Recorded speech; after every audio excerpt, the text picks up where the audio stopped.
أعوذ بالله من الشيطان الرجيم. بسم الله الرحمن الرحيم. ألف لام ميم. ذلك الكتاب لا ريب فيه هدى للمتقين الذين يؤمنون بما أنزل إليك وما أنزل من قبلك. میرا ٹاپک ہے فضائل قرآن. رب اشرح لي صدري ويسر لي أمري واحلل عقدة من لساني يفقهوا قولي. ربي زدني علما.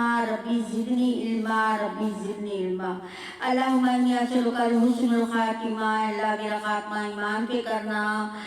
اللہم ارزقنی توبۃ نصوحا. اے اللہ موت سے پہلے توبہ نصیب فرما.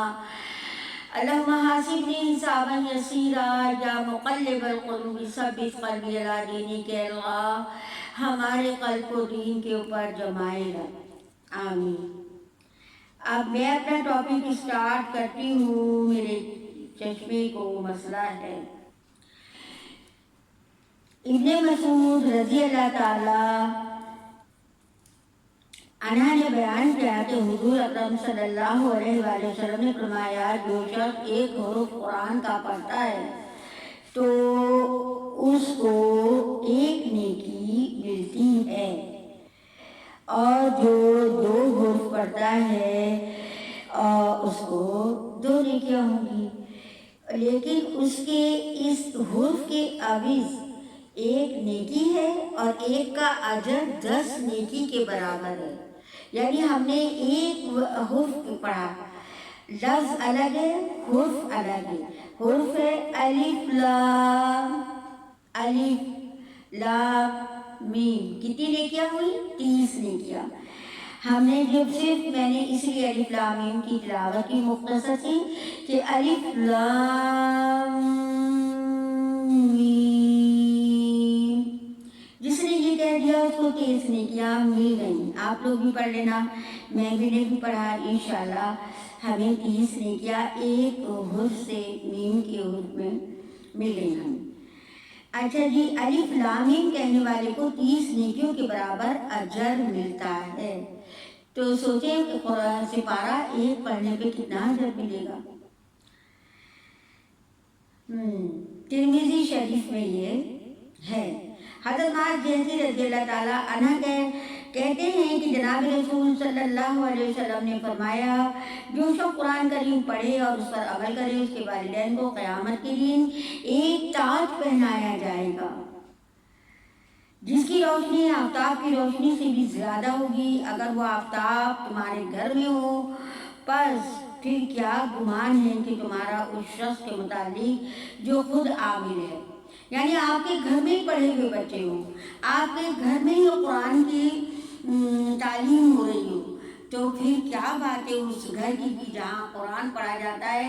تو وہاں تو ویسے ہی فرشتے اس کو محفل کو چاروں طرف سے گھیر لیتے ہیں. تو اللہ تعالیٰ ہمارے ساتھ بھی ایسے ہی معاملہ کرے. ابو داؤد شریف میں ہے یہ واقعہ. حضرت انس رضی اللہ تعالیٰ عنہ بیان کرتے ہیں کہ جناب رسول صلی اللہ علیہ وآلہ وسلم نے فرمایا کہ جو شخص نازلہ قرآن مجید پڑھے اس کے سب اگلے پچھلے گناہ معاف ہو جاتے ہیں. اور جو شخص اپنے بچے کو قرآن مجید حفظ کرائے اس کے قیامت میں 14ویں رات کے چاند کی مشابہ اٹھایا جائے گا. اس کے بچے سے کہا جائے گا پڑھنا شروع کر. جب بچہ 1 آیت پڑھے گا باپ کا 1 درجہ بلند ہو جائے گا.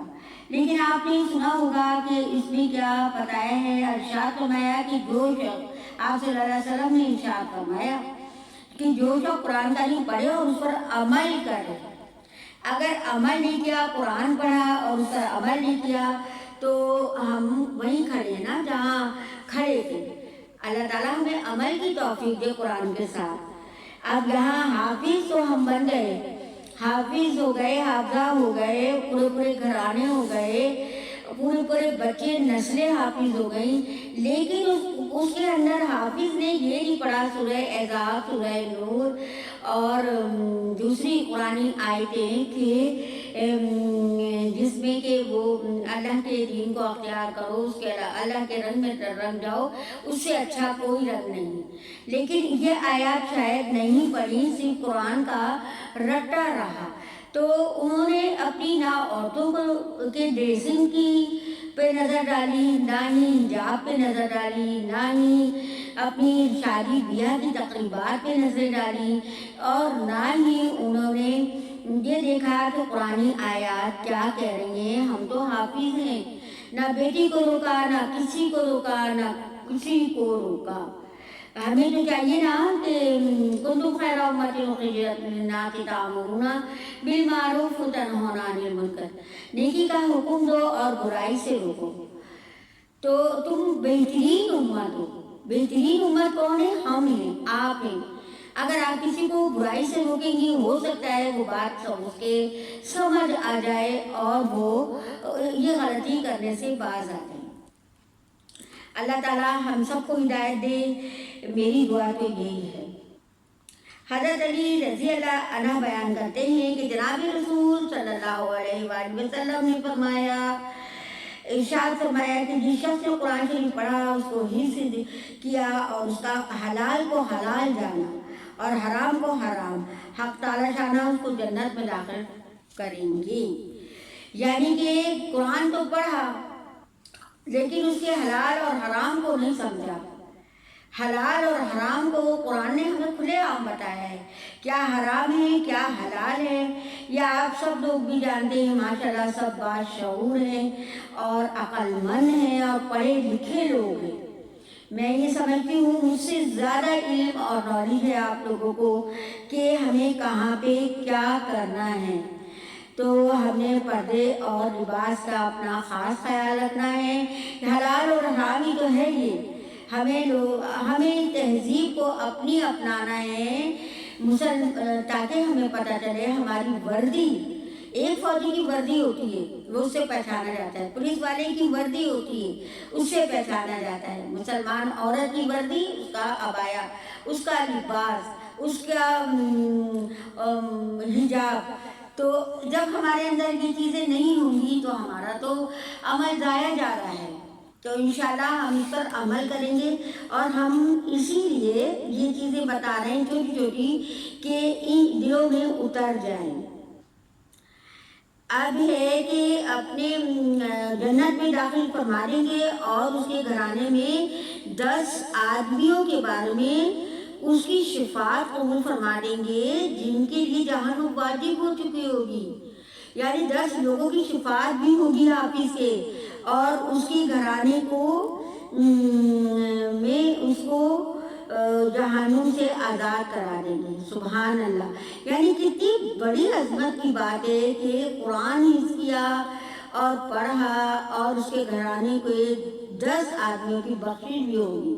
اللہ تعالیٰ ہمیں عمل کی توفیق دے دے تاکہ ہمارا واقعی یہی انجام ہو جو اس میں بتایا جا رہا ہے کہ شفاعت نصیب ہوگی 10 لوگوں کو. حضور نبی اکرم صلی اللہ علیہ وسلم نے ارشاد فرمایا کہ حسد 2 شخصوں سے سوا کسی پر جائز نہیں. ایک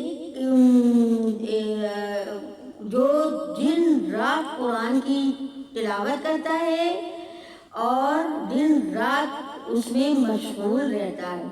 ایک تو اس سے حسد کرو جو رات دن قرآن پڑھتا ہے، تلاوت میں مصروف رہتا ہے. اور ایک دو شخص سے کہا ہے. دوسرا وہ شاید جس کو اللہ تعالیٰ نے مال عطا فرمایا اور وہ دن رات اس کو اللہ کی راہ میں خرچ کرنے میں مصروف رہتا ہے. بخاری شریف. صدق اللہ العظیم. آپ نے سمجھا نا کہ 2 شخصوں سے حسد جائز ہے، باقی کسی سے ہمیں حسد نہیں کرنا.